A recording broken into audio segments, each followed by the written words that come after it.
Now, from Wish TV, your local news source, this is All Indiana Politics. Good Sunday morning. Welcome to another edition of All Indiana Politics. I'm Phil Sanchez. A huge change is coming to Carmel voters next month, who will decide who will succeed Republican Mayor Jim Brainerd. He's retiring after 28 years in office. Two members of the Carmel City Council are running to succeed him, Republican Sue Finkam and Democrat Miles Nelson. Our government reporter Garrett Berquist sat down with both of them, and we begin with Sue Finkam. Let's bring in Sue Finkam. Sue, welcome back to the program. Thank you. Why are you running for mayor of Carmel? I'm running for the mayor of Carmel to keep it one of the best places in America. I believe my background and experience, both as a business leader and a community leader, have the best opportunity to do that following Jim Brainerd. You've talked about establishing a mayor's advisory council on public safety. How would that work, and how would that advance the interests of public safety in Carmel? Hey, my leadership style is all about collaboration and making sure we are working with our fellow law enforcement agencies to make sure we're doing the best job possible for the residents, businesses, visitors to Carmel, and for our law enforcement officers that work in Carmel as well. So the more we're talking, the better we're planning together, the better it is for everybody in our safety record as well. You've also called for strong alliances with other mayors in the area. What specifically do you have in mind? Well, I think as long as we have an open line of communication with other mayors, we can collaborate on a wider variety of things, whether it be housing, economic development, branding for the region. Really, the list is endless as far as what we can collaborate on. But again, public safety excellence is top of that pile. You mentioned economic development in terms of collaborating with the other mayors in this area. How specifically do you see that playing into Carmel's economic development? Well, first and foremost, I want to make sure that we have an economic development department formed so that we can have someone who is an expert in using data to attract businesses and workforce to our community. There's things that we can learn from and collaborate with our partners on, and I want to make sure we're at the table for those conversations. You know, when site selectors are looking for a business to move, they look regionally, then locally, and then hyper-local. So we don't really compete, if at all, until the very end of a project, and so we all win if a project comes to Central Indiana, and I want to make sure we're talking about how to capture as much economic development in our region as possible. How do you plan to pay down Carmel's debt? It's currently about $1.5 billion. Well, $1.5 billion perhaps, but it's not all due to, it's not all for Carmel taxpayers to pay. Over a third of that is for developers to pay that we are not on the hook for at all. But our debt is currently scheduled and being paid down now as we talk. So we'll keep doing more of the same, bringing in economic development that pays our bills. Did Carmel take on a little too much debt there? I don't believe Carmel took on too much debt. We invested in our future, and it's paying off. If you look at the quality of environment we have, both the transportation network and the built environment we have, we are a destination city, and I think our investments in transportation and infrastructure is paying off. Tell me about your plan to implement Safe Streets for All or something similar. You know, so we've got this incredible transportation network with roundabouts. We're having more traffic because we have more density, and we have people who want to have a little bit more certainty on when they can cross the street, making sure that when they're walking a dog or pushing a stroller, or if they perhaps have a disability of some kind, that they have certainty on when they can cross that roundabout. So there are programs out there like Safe Streets that allow for education for the public, as well as infrastructure changes, and so I want to look at that. Would temporary or possibly even permanent street closures, such as what we're seeing in Indianapolis with Spark on the Circle, come into play here? I think we'd have to really look at a lot of data before we did a street closure. There's also data out there that says when you do street closures, it hurts businesses, so I'd want to look carefully at that before we pull the trigger on anything like that. Your opponent has criticized your response to the Moms for Liberty newsletter that had a quote from Adolf Hitler on it. Why did it take you so long to denounce that, and why did you not do so at the debate earlier in October? Let me be clear. I did denounce the use of the quote immediately after it happened. I also denounced the quote on the stage of the debate. In fact, I've denounced this quote 4 times publicly. My opponent keeps bringing this up because he has nothing else to talk about. He has no plan, he has no experience, and he's made no impact as a city councilor. I've been a strong supporter of our schools as a mom and a city councilor, and as mayor, I'll continue to be that. But what about the group Moms for Liberty more broadly? I have no affiliation with them, so I don't know what else is to tell you other than that I've denounced the quote, and it's not part of my program going forward. What's one issue that we haven't talked about that you believe is not getting enough attention in this race? Crime prevention. Our crime numbers in Carmel are rising. We have concerns about the situation with public safety in neighboring cities around Carmel. We need a strong leader who's got the support of the FOP in particular to make sure that they can have a partner in making sure that their lives are protected through training, through education, through equipment, and that we protect the lives of our citizens as well. We are not talking enough about crime prevention. It is the #1 topic in my platform. Do you see this as more of an issue of crime being homegrown within the city limits of Carmel, or more so spilling over from other cities, such as Indianapolis in particular? Well, 83% of the arrests that we have come from outside of Carmel. So I'd say it's a problem outside of Carmel, but we have to deal with it. Our budget moving forward has 5 additional officers. It impacts our quality of life, it impacts our budget, and it impacts our brand. So we have to deal with this. This is my #1 issue. What makes you the best candidate for this job? Experience, first and foremost, as a business leader. I've had 30 years growing businesses, setting strategies, and helping companies grow. I've had 30 years of advocating for people as employees and as for citizens of Carmel, and I've got a plan. My opponent's not talking about a plan, and residents want certainty that the person's going to be leading the $200 million budget, 700-person employee corporation moving forward is capable of doing so, and so that is the #1 differentiator. All right, coming up, we continue our coverage of the Carmel mayor's race with Democrat Miles Nelson. And welcome back. We continue our coverage of the race to succeed Carmel Mayor Jim Brainard. Let's hear now from Democratic candidate Miles Nelson. Let's welcome in Miles Nelson. Miles, thanks for coming in today. Thank you, Garrett. I appreciate being here. So why are you running for mayor of Carmel? This is our forever home, and I, want to keep the community moving forward. And Mayor Brainard, who's been a mentor of mine and a personal friend over these last 4 years, has built a dynamic city, a beacon of light to other cities around the country and frankly around the world. And I want to keep this city moving forward. That's why I'm running. You've called for increased transparency from city officials. What form might that take? I'm calling for this because I hear it at the doors. I've knocked on over 15,000 doors, and people say that oftentimes they don't know what's happening in city government or what projects are being proposed until there's a shovel in the ground. So this is what I'm going to do. I'm going to have mobile city halls where my department heads and I will be meeting with communities, neighborhoods around the city, meeting at their HOA meetings, meeting in their neighborhoods, answering their questions, letting them know what's happening. What sort of infrastructure investments can we expect from you? You've brought that up as well. We've already done some amazing things. Mayor Brainard has been just a leader in this, but we are going to continue to be focusing on roads.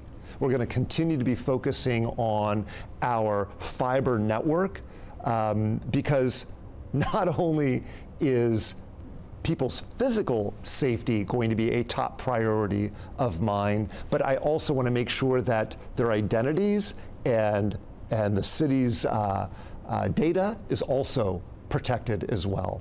How would you pay down Carmel's debt? It's currently sitting at about $1.5 billion. Any elected official, any business owner, any homeowner should be focused on this debt. But what I'll tell you is that we generate enough revenue to pay off our annual operating budget, to pay down our debt service, and also comfortably fill our rainy day fund. I will tell people watching that Carmel is extraordinarily strong financially. And thanks to Mayor Brainard, and thanks to the City Council, we have been watching our dollars carefully and making smart investments in our infrastructure, but also in the quality of life. You've spoken of building an inclusive, environmentally friendly community. What would that entail? Not only are we going to be focused on using technology to make incredible enhancements that will protect our environment, but also doing kind of the down and dirty traditional things, planting trees, picking up trash, making sure that we take care of the White River. All of these different things will continue to add to the high quality of life in our community. And I will make sure that we include green spaces And where there aren't any, we're going to be putting them in little micro forests so people can have an opportunity to sit under a tree, read a book. This summer, you were among the first to denounce the use of a quote by Adolf Hitler in a newsletter circulated by the group Moms for Liberty. Your opponent did denounce that quote after about 5 days or so, yet you are still calling her out over it. Why is that? Not only did they quote Adolf Hitler in their first newsletter, Moms for Liberty Hamilton County also attacked our kids at Carmel High School, the very ones from the LGBTQ club that put on the Pride event. It happens to be one of our largest outdoor events of the year, and it's also one of our most financially successful ones too. But Moms for Liberty, in addition to quoting Hitler, which is always a bad thing, attack the kids. I'm an adult. My opponent's an adult. I frankly don't care what attacks they've made to either of us, but attacking our kids, that's a red line. And so I denounced Moms for Liberty as being a hate group. I denounced them for quoting Adolf Hitler, and I denounced them for attacking our kids. I asked my opponent to do the same thing. She denounced the quote for Hitler, which, you know, was just kind of a sideshow to me. What makes you the best candidate for this job? I think that's easy. First of all, it's my years of executive leadership as a business owner. I've owned a number of companies. I've built, managed, and successfully sold 2 companies. I happen to do an executive search company now called AOI, where I help companies around the state and around the country find their most senior leadership. I've served on boards at an executive level and helped raise money and create missions for these groups. If it was for the Indianapolis Public School Foundation or the Hispanic Chamber of Commerce or the Child Advocates, which is the Marion County CASA. I'm a father. I'm a husband. I serve on city council, happen to be, as I had mentioned, the first Democrat. I've proven and learned how to work across the aisle to get things done.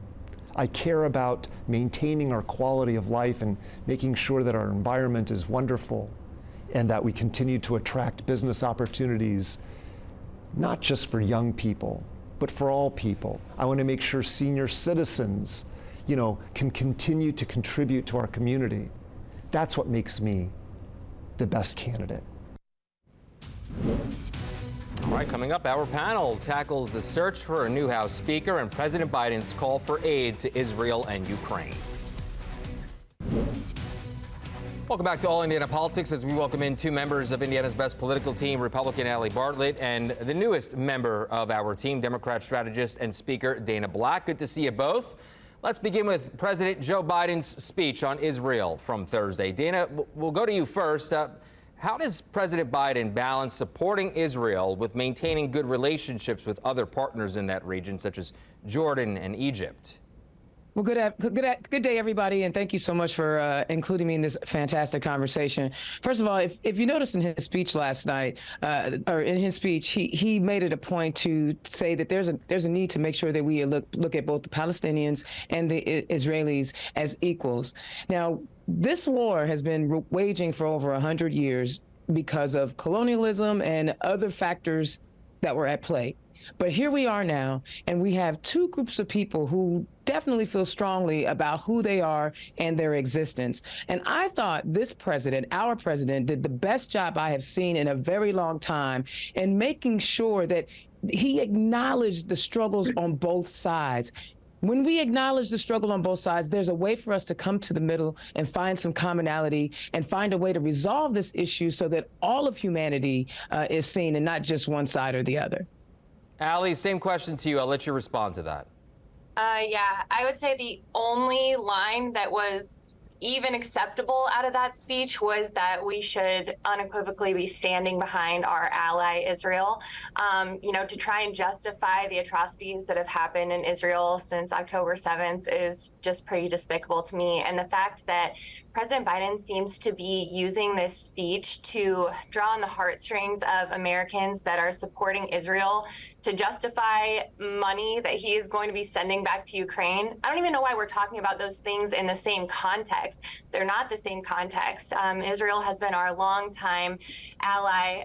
The two conflicts are completely different. And what he's doing here is he is trying to make up for problems that he caused with his weakness in Afghanistan, sending money to Iran, the leader of these terrorist groups. And the one thing that he should have done with this speech, even, with all the other failures, the one thing he should have done is lay out some explicit, clear consequences, and he didn't do that. I have a lot to get to today, so we got to move on. But closer to home, the U.S. House of Representatives still without a speaker today. Republicans dropped Jim Jordan as the speaker nominee after 3 unsuccessful floor votes. Ali, after what we've seen so far, is there any chance that Republicans will unite around someone, and who's really left? Yeah, they're going to have to unite around someone. And I think what needs to be done right now, we need to remember that the work here is not picking a speaker. The work to be done in the U.S. House of Representatives right now is legislation. I think Dan Crenshaw said something similar to that in an interview the other day. I think what they need to do right now is pass something that lets the pro tem have a little bit more power for the time being so that we can focus on the budget. There's a November 17th deadline looming. They need to focus on the real work at hand. I do think they're going to rally around someone. What they need to do is figure that out on their own time on the political side, and I think that's what they will do. They want to get this right, clearly. I want to bring Dana. I want to bring Dana in now because I have a lot. Again, I have a lot to get to. So, Dana, there's some talk among both Democrats and Republicans, to Ali's point, that giving interim Speaker Patrick McHenry temporary power to move some legislation. Indiana's Jim Banks and Victoria Spartz both say they're against this. Would that set a good or a bad precedent, in your opinion? First of all, the Republicans have shown they have no ability to govern whatsoever. Nancy Pelosi had the similar margin, and she was able to pass bipartisan legislation. These guys in the Congress right now, all they are disruptors. I question whether or not this is not a part of a bigger plan. I question whether or not this is not going according to plan. A lot of their goals, Matt Gaetz and the rest of them, they wanted to shut down the government a long time ago. Without a speaker, that means no legislation can get done, and the government will shut down. So, yeah, it may look like chaos, but it also may be organized chaos. These folks do not know how to govern. They don't want to govern, and it looks like they're moving right along, following their God, and making sure that nothing gets accomplished in Washington right now. Well, we'll stay on top of it. Hopefully something does get done, because clearly things are a mess right now. Tomorrow night. Can I just jump in? Go ahead, really quickly. Say that I would like to note that this whole catastrophe started because the Democrats went against Kevin McCarthy, who was simply negotiating with them. That's and normal. if they hadn't done that, we wouldn't be here. All right, hey, listen, That's tomorrow normal. night, Wish That's TV will normal. host the first live televised debate in the Indianapolis mayor's race. The polls so far give incumbent Mayor Joe Hogsett the lead. Dana, what will Hogsett need to do tomorrow night to maybe maintain or even build that lead? About 30 seconds to each of you. Go ahead, Dana. I think he needs to talk about our values. We are Democrats in this city. We believe in democratic values and progressive values. We do not want our city ran like the State House. If he hits on how he was going to allow Indianapolis, the economic hub of our entire state, to continue to thrive as a democratic city, I think he'll be fine, because we do not want in Indianapolis those Republican values that are being ran in the State House, like anti-reproductive health, anti-LGBTQ plus legislation. We don't want that in our city. And as long as he keeps highlighting what we do want and what we have voted against overwhelmingly over the last couple of election cycles, I think he'll be just fine. Yeah, Ali, close us out. 30 seconds. Go ahead. Yeah, I think what anyone looking to be successful in this race could do is take a page out of the book of Carmel mayoral candidate Sue Finkham, who is thinking about business and not politics. I think when people talk about economic development and success, that's where we need to be focused and not playing politics like the opponent in Carmel and like a lot of other candidates are doing. And you can watch that debate tomorrow night right here at 6 o'clock on Wish TV. Good to see you both. Again, Dana, welcome to the show. Thank you. Thank you. I love being here, and I look forward to robust debates about how we move our state Always forward. a good conversation every Sunday. Allie, Dana, good to see you. Thank you. We'll be back. Thank you. All right, thank you for joining us for All Indiana Politics this week. We'll be back here next Sunday morning at 9:30. And remember, tune in tomorrow evening, 6 o'clock, for the Indianapolis Mayor's Debate live here on Wish TV. Have a great rest of your weekend.